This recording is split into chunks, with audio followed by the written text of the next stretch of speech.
ষান্মাসিক সামষ্টিক মূল্যায়ন 2024 বিষয় গণিত সপ্তম শ্রেণী শিক্ষার্থীর জন্য নির্দেশনা। কাজ 1, সাশ্রয়ী হয়ে সঞ্চয় করি।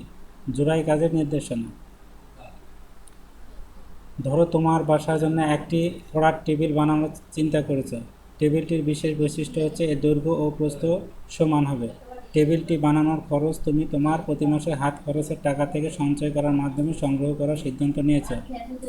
সঞ্চয়ের ক্ষেত্রে শর্ত হলো প্রথম মাসে যত টাকা সঞ্চয় করবে দ্বিতীয় মাসে ঠিক তার তত গুণ টাকা সঞ্চয় করতে হবে এবং পরবর্তী প্রত্যেক মাসে আগের মাসের সঞ্চয়ের সাথে প্রথম মাসের সঞ্চয়ের টাকা গুণ করে যত টাকা হয় সেই পরিমাণ টাকা সঞ্চয় করতে হবে। এক্ষেত্রে বিষয়টি এমন যে প্রথম মাসে যদি তুমি 3 টাকা সঞ্চয় করো তাহলে পরের মাসে তার 3 গুণ অর্থাৎ 3 গুণ 3 ইকুয়াল 3 স্কোয়ার ইকুয়াল 9 টাকা সঞ্চয় করতে হবে।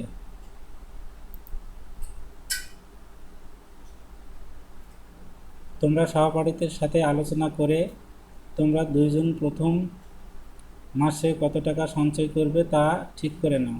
প্রথম মাসে একটি নির্দিষ্ট পরিমাণ টাকা সঞ্চয় করবে এবং ধারাবাহিকভাবে কয়েক মাস সঞ্চয়ের মাধ্যমে টাকা সংগ্রহ করে টেবিলটি তৈরি করবে। টেবিলটির দৈর্ঘ্য কত ইঞ্চি হবে উক্ত টেবিলটি বানানোর সম্ভাব্য খরচ হিসাব করে প্রথম মাসে কত টাকা সঞ্চয় করবে এবং টানা কত মাস সঞ্চয় করবে তা জোড়ায় আলোচনার মাধ্যমে বিস্তারিত পরিকল্পনা করো।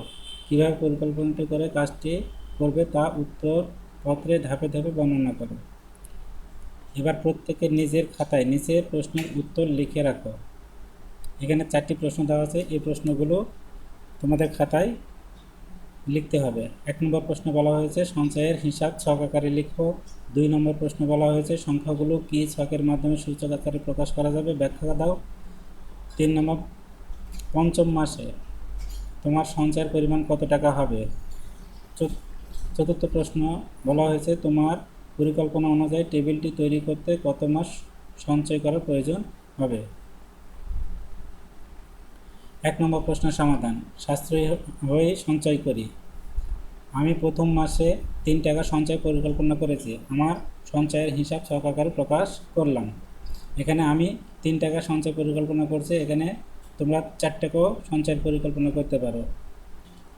মনে করি টেবিলটি ক্রয় করতে 700 টাকা প্রয়োজন হয়। এই টাকাটা আমরা ইচ্ছা মতো এখানে নিতে পারি। প্রথম মাস সঞ্চয়ের পরিমাণ 3 টাকা, 3 ইকুয়াল 3। দ্বিতীয় মাস তার দ্বিগুণ হবে, 3 গুণ 3, 3 তিরিকে 9। তৃতীয় মাসে 3 গুণ 3 গুণ 3, 3 তিরিকে 9, 3 নং 27।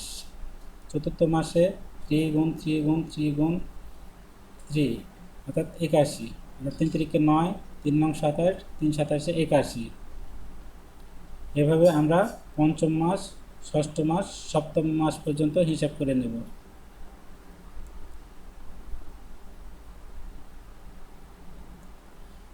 দুই নম্বর প্রশ্নের সমাধান। সংখ্যাগুলো ছকের মাধ্যমে সূচক আকারে প্রকাশ করা যাবে কারণ সংখ্যাগুলো তৈরি হয়েছে কিছু সংখ্যক 3 দ্বারা।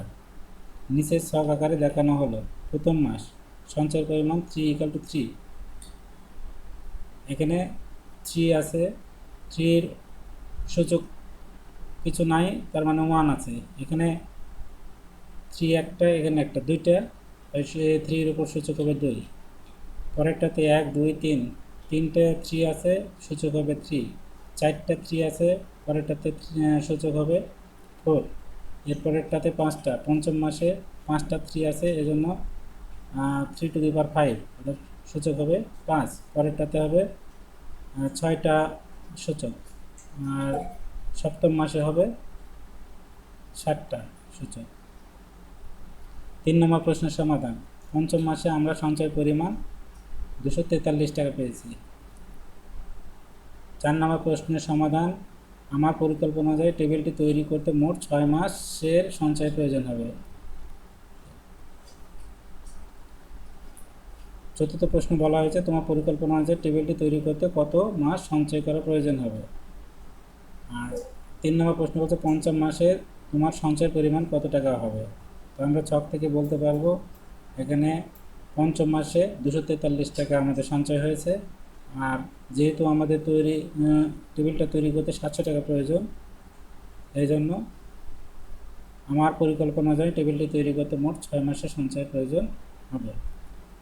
1 নম্বর কাজের সমাধান এ পর্যন্তই।